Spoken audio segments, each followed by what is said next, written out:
Devlet-i Aliye, Kanuni Sultan Süleyman döneminde karada olduğu gibi denizde de düşmandan üstündü. Osmanlı donanması Akdeniz'de Avrupa'ya korku salıyordu. 1538'de Preveze'de aldıkları yenilge ve 1541'de İmparator Şarke'nin felaketle sonuçlanan Cezayir saldırısının ardından İspanya ve Venedik Osmanlı Devleti'ne karşı birleşti. Piyale Paşa'nın Balear Adalarına saldırılar düzenlemesi ve Turgut Reis'le beraber İspanya seferine çıkması Avrupa'yı korkuttu. İspanya, Papalık Devleti, Malta, Ceneviz, Venedik ve Savonya Dukalığı'nın birleşmesiyle Giovanni Andreodorio komutasında 150 parça gemi ve 30.000 askerden oluşan filo hazırlandı. Haçlı ordusunun öncelikli planı Tunus açıklarında yer alan stratejik konuma sahip Cerba Adası'nı ele geçirmek ve ardından Trablusgarp'a saldırmaktı. Cerba Adası 514 km² yüzölçümü ile Mağrip karasularının en büyük adasıdır. En yüksek noktası 55 metredir. Adada Akdeniz iklimi görülür. Balıkçılık, tarım ve battaniyecilikle geçim sağlanır. Hurma, zeytin, portakal üretimi yapılır. Cerba Adası 667 yılında İslam orduları tarafından fethedilmiştir. 16. yüzyılda Osmanlı Devleti'nin nüfuzu altına girmiştir. Cerba Adası stratejik konumundan dolayı tarih boyunca önemini korumuştur. Haçlı filosu önce Malta'ya uğradı. Burada 2 ay mahsur kalan filo 2000 kayıp verdi. Ardından da Trablusgarp'a hareket ederek Cerba Adası'na asker çıkardılar.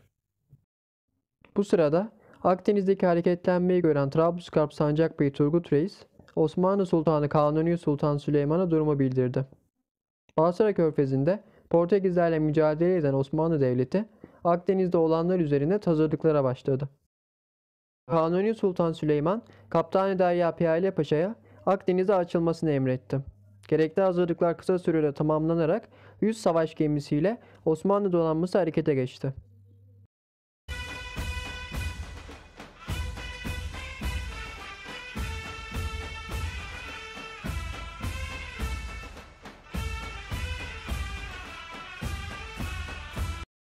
Donanmaya Mora'da Midilli Sancakbeyi Kurdoğlu Mustafa Reis ve Rodos Sancakbeyi Kurdoğlu Ahmet Reis de katıldı.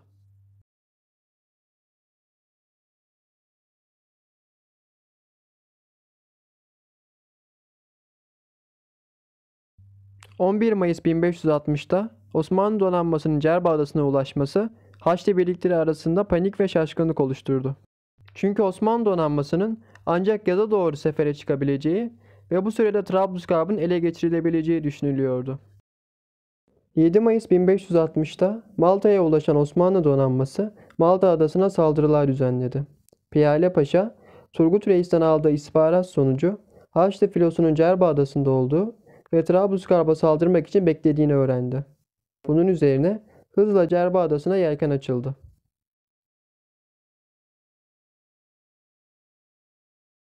...14 Mayıs 1560 tarihinde Osmanlı ve Haçlı gemileri karşılaştı. Osmanlı donanması Preveze'de uygulanan hilal şeklinde savaş düzenine girdi. Merkezde Piyale Paşa, sağ kanatta Kurdoğlu Ahmet Reis, sol kanatta Kurdoğlu Mustafa Reis ve geride Seydi Ali Reis bulunuyordu. Osmanlı donanmasını Barbaros Hayrettin Paşa'nın ustalığında yetişmiş denizciler oluşturuyordu. Haçlı filosu ise düz hatta dizildi. Merkezde Giovanni Andreodorio, sağ kanatta İspanyol filosu, sol kanatta Venedik filosu ve dizilişin arkasında ise Papalık ve Savolonya filoları bulunuyordu.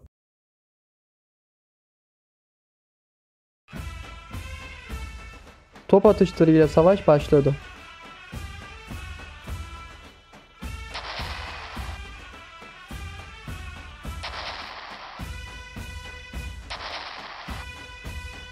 Osmanlı donanması kanatlardan ayrılarak iki yana açıldı.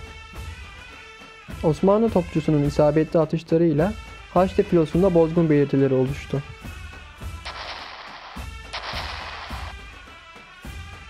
Bunun üzerine Piyale Paşa düşmanın üzerine gidilmesini söyledi. Bu manevradan sonra Haçlı filosu gemileri ikiye ayrılarak bir grup açık denizde yönelirken diğer grup da kıyıya yöneldi. Bunun üzerine Piyale Paşa açık denizde yönelen grubun üzerine giderken Kurdoğlu Mustafa Reis karaya doğru ilerledi.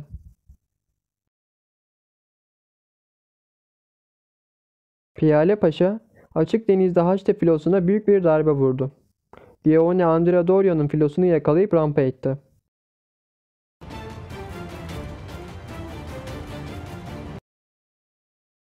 Ancak Andrea Doria küçük bir sandalla gemiden kaçtı.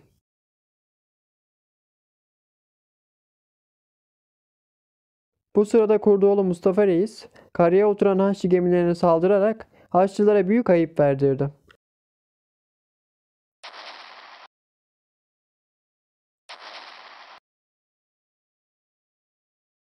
Deniz Savaşı Osmanlı zaferiyle sonuçlandı.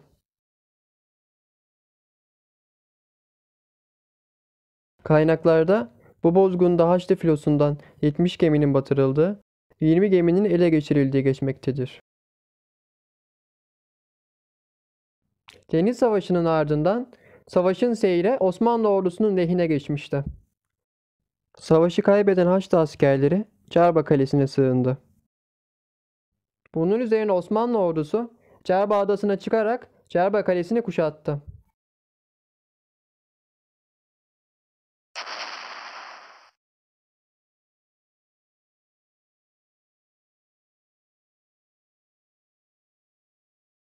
Cerba Kalesi, karadan Turgut Reis'in kuvvetleri, denizden de donanma tarafından muhasara edildi. Turgut Reis, kaçan Haçlı gemilerine büyük zayiat verdirerek esirler aldı. 2 ay kadar süren kuşatmadan sonra İspanyol, Malta, Alman ve İtalyan askerlerin müdafaa ettiği kale 30 Temmuz 1560 tarihinde fethedildi.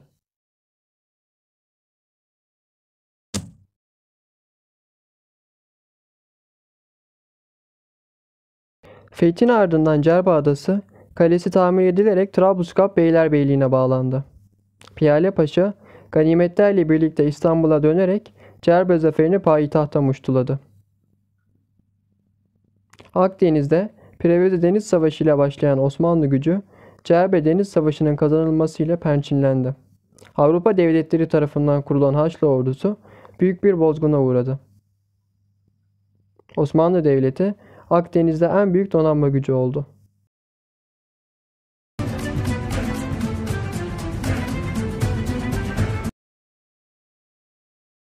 Kanalımıza abone olmayı, videoyu paylaşmayı ve videoyu beğenmeyi unutmayın.